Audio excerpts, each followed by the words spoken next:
যার গানে আমরা অনেকেই অন্ধকারে আলো খুঁজে পাই, সে আবার ছবি তোলার সময় বলছে ওর মুখে নাকি আলো নেই। ছিনিয়ে নিল জানেন ক্যামেরাটা নিজের হাতে। কে বলুন তো আমার এই বান্ধবী? চিনতে পারছেন? ইমন। কত দিন বাদে আমরা আবার আমার বাড়িতে একটা নির্ভেজাল আড্ডায় বসলাম। কয়েকদিন ধরে ওর কথা খুব মনে পড়ছিল। ফেসবুকের অনেক বন্ধুরা জানে আমি ওর গানে একটা ভিডিও করেছি, আর ও এসে বলল ওরও নাকি আমার কথা খুব মনে পড়ছিল। তবে এটা কি সত্যজিৎ বাবুর সোনার কেল্লার ফেলুদার কথায় টেলিপ্যাথি? হতে পারে। আমাদের সম্পর্কটা অ্যালোপ্যাথি কিংবা হোমিওপ্যাথির মতো ঝগড়াঝাঁটির নয়, নির্ভেজাল একটা বন্ধুত্বের সম্পর্ক। ও যেতে হঠাৎ নামলো জোরে বৃষ্টি।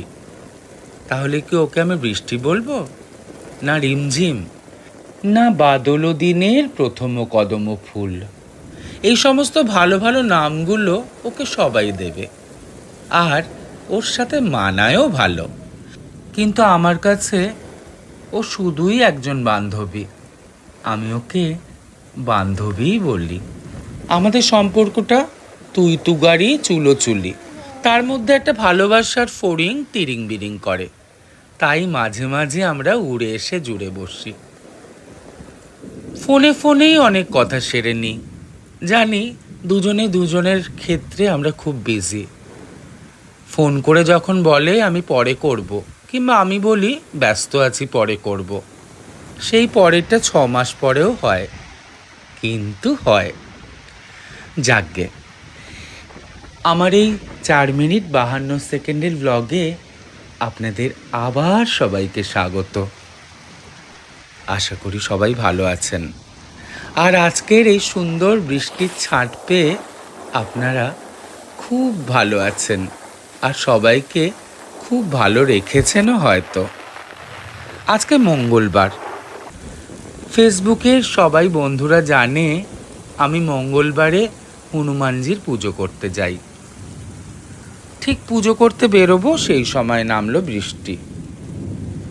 পাড়ার মুদির দোকানে অনেকক্ষণ বসেছিলাম, পাপাইয়ের দোকানে।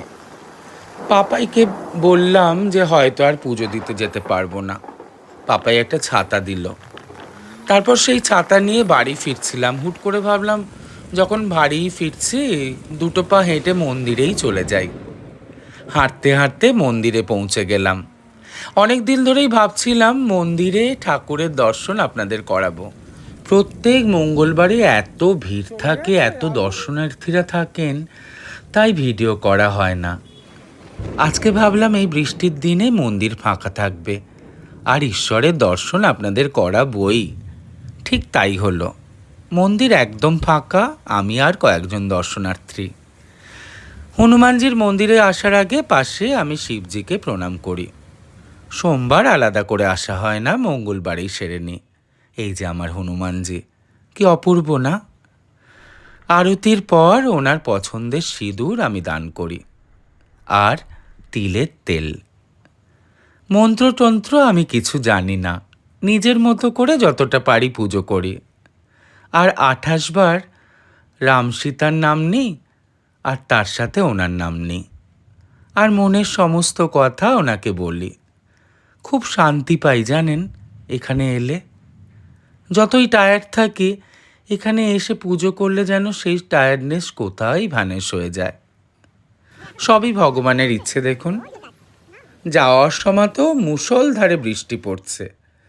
হুট করে আমার এক পাড়ার বন্ধু এসে হাজির, বলল চলো আমি তোমায় ছেড়ে দিই। দেখতে দেখতে ওর বাইকে বসে বৃষ্টির ছাট আনন্দ করতে করতে উপভোগ করে বাড়িতে এসে পৌঁছলাম। আর ঠিক করলাম বাড়িতে এসেই এই ভিডিওটা ছটপট এডিট করে আপনাদের কাছে উপহার দেব। খুব ভালো থাকবেন, আর জানাবেন এই ভিডিও আপনাদের কেমন লাগলো। আর একটা কথা, সিজনের প্রথম আমটা নীলাঞ্জন আর ইমন আমার জন্য উপহার এনেছে। আজকে মঙ্গলবার, ভগবানকে দিয়েই আমিও খাবো।